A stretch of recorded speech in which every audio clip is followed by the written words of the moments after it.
అంటే తెలంగాణలో ఏ 7 నియోజకవర్గాలు ఒక ఎంపీ పార్లమెంట్ ఏరియాలో ఉన్న సీట్లని గెలిచింది ఏకైక నియోజకవర్గం తెలంగాణలో ఏదైనా ఉందంటే అది మన మల్కాజ్గిరి.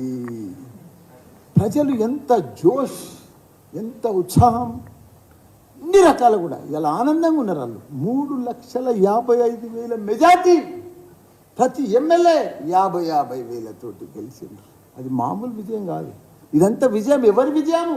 దీని బ్యాక్గ్రౌండ్ ఎవరు? మన వర్కింగ్ ప్రెసిడెంట్, మన ఐటీ మినిస్టర్. ఇలా క్లియర్గా మా కార్యకర్తలంతా కూడా ఒక మూడ్ ఆఫ్లో ఉన్నారు, కష్టపడ్డారు, ఫలితం వచ్చింది. మల్కాజ్గిరిలో అన్ని ఎమ్మెల్యే సీట్లు గెలిచినాము, కానీ గవర్నమెంట్ రాలేదు. ఇంత అభివృద్ధి చేసిండు కేటీఆర్. ఐటీ సంస్థలను ప్రపంచానికి తీసుకుపోయిండు.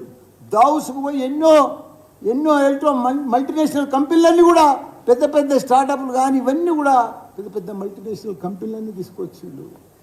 ఐటీ ఇండస్ట్రీని ఒక ప్రపంచ స్థాయికి, ఇండియా భారతదేశంలో నంబర్ 1 స్థాయికి తీసుకుపోయిండు. పర్ క్యాపిటల్ ఇన్కమ్ కూడా పెంచిండు. అందుకే ప్రజలందరూ కూడా ఐటీ మంత్రిగా, ఐటీ మినిస్టర్ కేటీఆర్ లేకుండా వాళ్ళు అసలు భరించలేకపోయారు. అదే మాదిరి సిటీ సైడ్ ఇట్లుంటే, రూరల్ సైడ్ 12,769 గ్రామాలు మన కేసీఆర్ గారు. ఒక చెట్టును చూస్తే కేసీఆర్ కనిపిస్తాడు. అట్లా చెరువును చూస్తే 46,000 చెరువులు అన్నీ కూడా అభివృద్ధి చేసాడు. నీళ్ళని చూస్తే కేసీఆర్ కనిపిస్తాడు. ఆ లైట్ని చూస్తే కేసీఆర్ కనిపిస్తాడు. క్రీడా మైదానం చూస్తే కేసీఆర్ కనిపిస్తాడు. ప్రతి ఒక్క డంపింగ్ యార్డ్ కానీ, గ్రేవ్ యార్డ్ కానీ, ప్రతి ఒక్కరికి కూడా సాగునీరు కానీ, తాగునీరు కానీ కేసీఆర్ కనిపిస్తాడు కదా. అసలు కేసీఆర్ ప్రభుత్వం రాలేదా అని ఊర్లలో కూడా భరించలేకపోతుంది. కాంగ్రెస్ వాళ్ళ అదృష్టమయ్యా, వాళ్ళకు నడిచి వచ్చిన కొడుకు పుట్టిండయా వాళ్ళకు. ఎందుకంటే మా కేసీఆర్, కేటీఆర్, హరీష్ రావు అన్నీ రెడీమేడ్ చేసి పెట్టారు. వాళ్ళు ఏమనుకుంటారు? కాంగ్రెస్ వాళ్ళు 130 ఏళ్ళ చరిత్ర వాళ్ళది, 56 ఏళ్ళు పరిపాలించారు వాళ్ళ భారతదేశాన్ని. వాళ్ళు అట్లా అనుకుంటలేరు. మాది పాత కాంగ్రెస్ అనుకుంటలేరు. ఏదో కొత్తగా కొత్తగా పార్టీ వచ్చింది, కొత్తగా తెలంగాణలో గెలిచినాము, కొత్తగా మేమే వచ్చినాము, కొత్తగా మేమే చేస్తున్నామని అనుకుంటున్నారు. అయ్యో రామా, అదేదో శాస్త్రం ఉన్న చూడు, అది సౌ చువా కాకే బిల్లి అని అంటారు చూడు. అసలు కాంగ్రెస్ కథకు మనం ఏం చెప్తాం? వాళ్ళు ఏం చేయలేదు, దేశంలో ఏం చేసారు? దేశంలో 28 రాష్ట్రాలల్లో కళ్ళల్లో ఒత్తులేసుకొని ఒక మోడల్ రాష్ట్రం చేసిందంటే కేసీఆర్. దేశంలోనే ఏదన్నా అభివృద్ధి చేసిందంటే నంబర్ 1 రాష్ట్రం ఏదైనా ఉందంటే కేసీఆర్. ఇవన్నిటి పెట్టుకొని ఏదో యూట్యూబ్లల్లో, వాట్సాప్లలో 6 గ్యారంటీలు ఉన్నావా, ఏ గ్యారంటీలు ఉన్నావు అన్నావు, వచ్చినావు. ప్రభుత్వం, ప్రజలు నిన్ను కోరుకున్నారు, మేము కూడా స్వీకరిస్తున్నాం, మేము కూడా రిసీవ్ చేసుకున్నాం.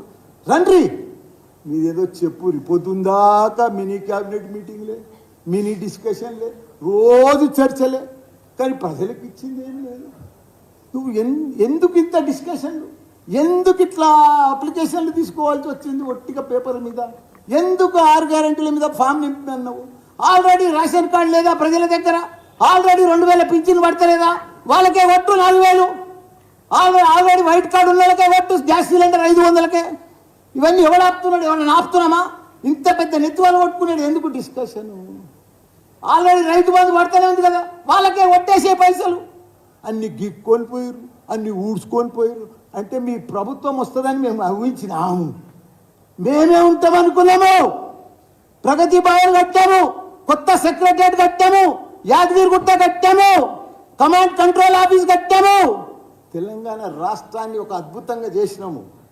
ఇవన్నీ చేస్తే అప్పులు కావా? సంసారం పని చేస్తుంటే అప్పులు కాకపోతే ఏమైనా లాభాలు వస్తాయా? మీకు అన్ని బంగారు అవి ఏం బిందెలు, లంక బిందెలు పెట్టిపోయేది ఉండేది ఆవిలకు. వీళ్ళు దబదబాలకి తోడుకుంది రాయిగా లంక బిందెలు. ఇదా ఏంది? మీరు ఏం చేయవలసిన అవసరం లేదు.